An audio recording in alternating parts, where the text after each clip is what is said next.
Hello, Paul Murray from Fredonia Brewery. Brent, Burt. Here with Brent.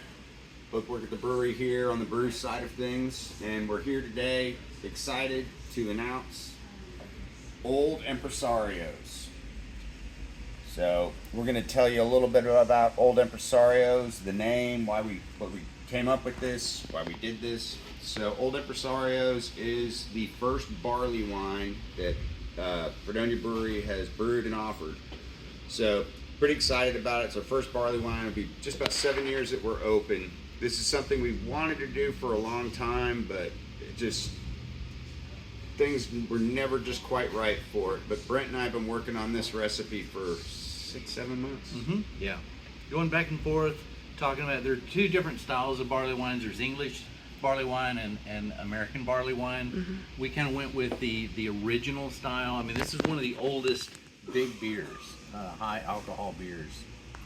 And with the English style, one major difference between the English barley wine style and the American barley wine style is going to be basically your IBUs, your hops. So an American barley wine will be a lot hoppier. This one, we came in real nice on the hops. We got, let me get my numbers up here so I'm not making things up. We got 41.3, so just under 42 IBU on the hops. It's a little bit lighter in color than some of the barley wines you may see, but don't let that fool you that there's not a bunch of just very layered, like smooth but complex flavors in there. Right. And so some of you that know IBUs may be thinking, oh, 41 sounds like it's going to be pretty hoppy, a lot of bitterness. There's so much malt in this, it really balances it out. And that's what you have to do with a big beer, a big malty beer like this, is get that balance with hops. Yeah, the hops are definitely going to balance that sort of that malty, that breadiness, that, you know, a little bit of sweetness of the malt. And then with the ABVs, we hit 10.15%. So this is the biggest beer we have ever brewed and sold to the public here at Fredonia Brewery. So just to give you an idea of the style guidelines for English style barley wine, ABV recommendations on that are 8% to 12%. So we're kind of on the high, we're a little higher than middle on that. But again, real happy with the number, how it came out. Love the flavor of it. Like, it's a light carb. Love the color. It was exactly what we were looking for. It's got some rye malt in it. It's got some Munich malt. It's got some Vienna malt. It's got a whole bunch of Maris Otter in there. It's got Slovenian Golding, or Styrian Golding from Slovenia as the hop. But there was a lot of thought that went into it. We're really happy with how it came out. And the name Empresarios, where that's coming from, the East Texas region is the only region that had Empresarios, one of which being Stephen F. Austin, another of which being Hayden Edwards. So Hayden Edwards led the Fredonia Rebellion. Stephen F. Austin squelched the Fredonia Rebellion, but it led to the Fredonia Rebellion led to a short-lived Fredonia Republic, which we know about here, and then ultimately kind of led to us, Fredonia Brewery. So honoring that history and that tradition, we have on the bottle on the top, from Rebellion to Republic to Brewery, as a little nod. We have a picture there of Hayden Edwards and Stephen F. Austin as the Empresarios. And the other thing with typically with like big beers, like high alcohol beers or barley wines, a lot of times old or old is put in front of it just to kind of give the I guess the consumer the heads up of kind of what you're getting. So we went with Old Empresarios. And again, kind of a nod back to the history of Nacogdoches in Texas, that we tried to do like an old parchment looking style label. Each bottle is individually numbered, and we have 505 of these bottles in existence. We will begin selling them Black Friday, and when these are gone, they are gone. We have a few kegs that we'll have on tap, but the beauty of this project and this plan as well is we can do a barley wine again next year, kind of taking some of the things we liked from this year's. We could pull it different directions, kind of, you know, change up our malt, change up our hop. We're talking about adding maybe a little more rye next year. Maybe a little bit more rye next year, and we're not even possibly going to stay to the English style barley wine. There's a I mean, maybe not next year, but maybe eventually we do an American barley wine. But which is higher ABV and a little hoppier. Yeah, well, quite a bit hoppier. Yeah, quite hoppier. But anyways, we're really excited about it. It's a lot of work went into this. Each one of these bottles has been hand washed, hand sanitized, hand filled, hand capped, hand dipped, hand stamped. Took 3 days of hard work to just do the bottling. Yeah, just to get Washing to get the bottles ready to go and labeling all the bottles. Because as you know, or you may not know, we don't have a bottling line here. You're talking to about 40% of the bottling line. So thanks Thomas, thanks Kalachi, thanks Alan for all stepping in and helping us out on it.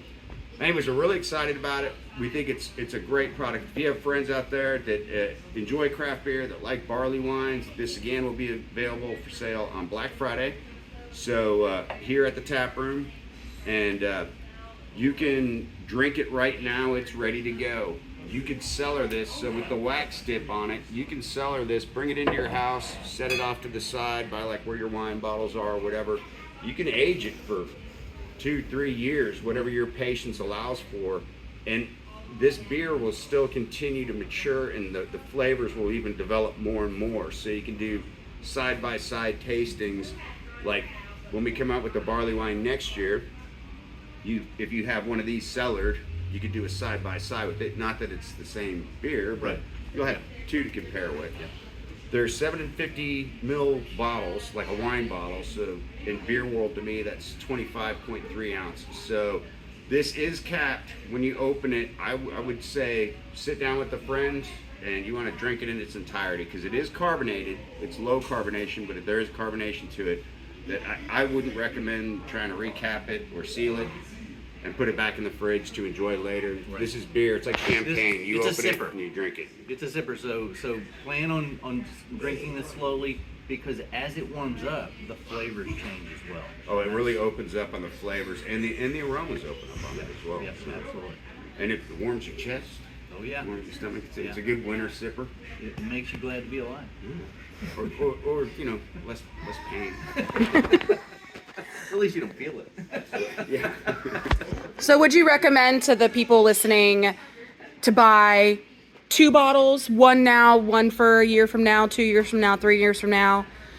Definitely. I mean, Yeah. I think buying one, and like I'm saying, it's ready to enjoy right now. But if you buy 2 of them, I would recommend cellaring one of them, just like storing it up in your house, giving it like 6 months, a year, 2 years, then coming back and trying it. Like, don't forget about it, but like come back and try it.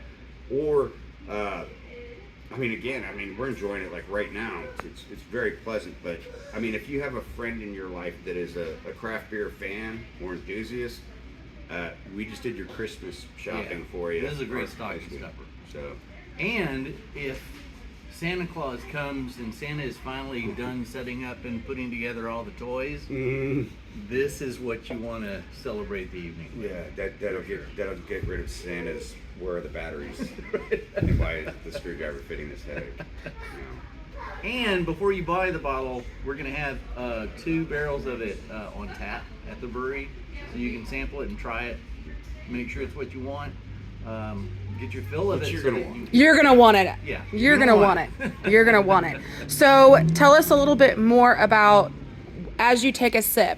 I know you mentioned earlier that the longer it sits and warms up, the better it tastes. So when you taste it, what is some of the flavoring? What is some of the nose on it? What are some of the flavor profiles of it? Definitely take the good nose of it. So on that, from the Styrian Golding, it has this like spicy herbal hop to it, which isn't overpowering, and it kind of meets. It's kind of on top of toffee, if that makes sense. Usually I wouldn't put toffee in an aromatic description, but I definitely toffee. get that here. And then as I'm drinking it, the flavor. As we were sampling this, as it was cellaring, the flavors were a lot like sharper divided, and this was cellared for over 2 months, so before it was like packaged. So it's had time to really mature and meld together. But with that rye, you kind of get, how would you say it, like a peak in the drink, that there's almost a spicy sharpness to it. Maybe like similar to cinnamon. Yeah, I can get that. Yeah. Maybe not like like cinnamon toast, but like the ground cinnamon. Right. Like you kind of get that, and there is no cinnamon in it, but from just the malt and that. And there's no toffee in it, but you can get that Yeah. too. Yeah. Yeah, I get that, and then it ends with this nice malty warmness to me. It's a lingering finish, which is what we wanted. Because it's a pretty heavy body beer. No, I mean I wouldn't say it's some It's of them full are body. described as chewy, but this isn't chewy. It is full bodied though. Yeah. It's not a thin beer at all. Oh no, and this is definitely. I mean, depending on how you drink, no judgments. I wouldn't necessarily go out and pour a pint of it. If you have like a tulip or like a small, like a wine glass, would be kind of more the delivery mechanism I'd use in this, because, again, this is almost 2.5 times like a Purple Lights, for example, like per ounce in your ABV. So this is like barley wine, similar to wines, which are going to be up at like your 12%. We're hovering, we're just underneath that. So a smaller glass would be my recommendation, and do the 6. This isn't a pounding beer. This isn't your tailgate beer. This isn't your throw it in your cooler and let's go to the beach beer. No. This is a sitting at the house In front of the fireside. fireplace. Yeah. Which is perfect for the changing of the weather. You know, it's fall, it's about to be winter, Christmas. I know Brent mentioned this is like the perfect stocking stuffer, the perfect gift for that craft beer nerd in your life, lovingly called nerds. So we already said that this is going to be available on Black Friday. What is the cost associated with this? So if I wanted to purchase a bottle of this on Black Friday, I come in, what are we looking at here? So we are doing $30 a bottle, and again, that's a higher price point. But this is Thomas and I were figuring out man hours that we've put into this, and there's over 40 to 50 man hours for 5 of us in on this beer. Plus, it's a big malt bill. Huge. So this is basically, for a barley wine, what you're getting is all what's called first runnings. So anybody who's done the beer tour here or whatever, and if you want to do a beer tour, please reach out to us and we can see if we can get something booked up for you. But as the water's been added to that malt, rather than doing any kind of wash or rinse to that malt, it's kind of the water that was used to mash it becomes the work, and that is It taken as rich as possible. It's that not is diluted taken at all. off of the grain bed, and there's no rinse, there's no like dilute, Yeah. if you would. Yeah. And so Historically, that process was used to make a big beer, and that's what it was called. And then that was what the rich people drank.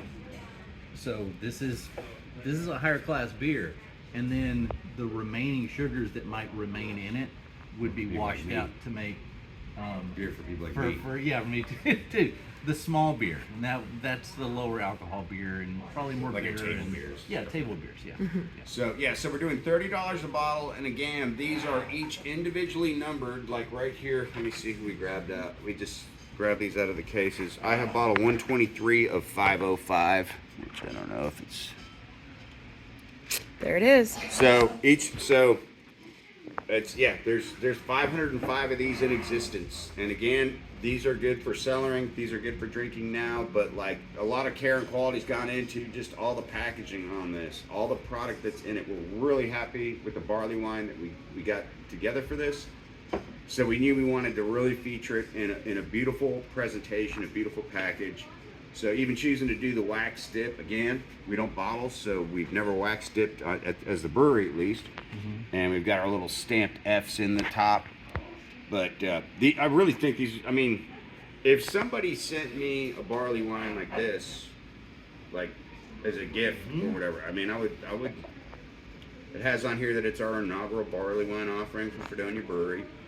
So, and there's a little bit of instruction on there about enjoying with a friend and allowing it to warm up, so you don't have to subject your friends maybe to this video, but like they can take it from there. You do not want to pour it into a frosty mug. No, That would be the worst thing you could do to this no. beer. This you want to serve it chilled, and as you're sipping it, allowing it time to warm on its own. I mean, I don't heat it. I mean, don't warm it up. Yeah, but I mean, just sort of naturally let it go. But I'd say, for my sampling on this, kind of probably between about 45 and 50 degrees.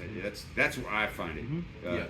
Like at its peak. Right. But it's even good colder though. I mean, Yeah, it is good color, and like I said, it just changes as it warms up. So a smaller serving is going to allow you to get that better. Absolutely. Well, I, for one, I'm super excited. I think all the way from the idea of it, the execution of it, the conception of it, all the way down to the design on the bottle, the labeling, the wax, obviously the stamping at the top. I think this is a absolutely knocked out of the park inaugural barley wine from Fredonia Brewery, and we are so excited for y'all to try this.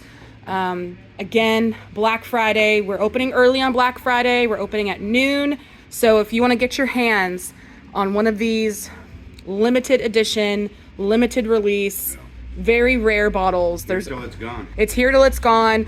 I highly recommend that you get here early on Friday at noon on Black Friday and come grab your Christmas presents now, because Your most important Black Friday stop. this should be your first And Black Friday stop. When you come in and do some of your Christmas shopping, I say you should reward yourself with a pint, because you've made such a fine choice. And you got a $30 beautiful bottle of English barley wine, limited edition, yeah.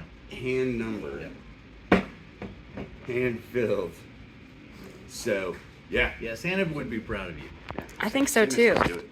Well, Paul, Brent, thank you so much. Of course, Alan, Kalachi, Thomas, everyone else for helping on the whole entire process. Yeah, the brewing, the cleaning, the packaging, Everything. the capping, the wax sticking, Yeah. the label applying, the numbering. It was a process, and this was, again, something we had never done before, so we're super excited for y'all to try it.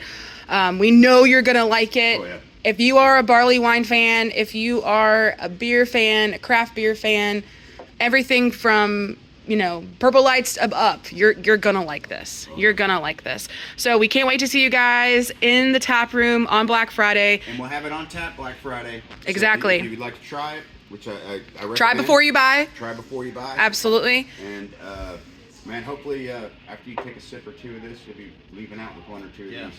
Yeah. 100%. Thank you, boys, so much. We appreciate it. And Cheers. Cheers.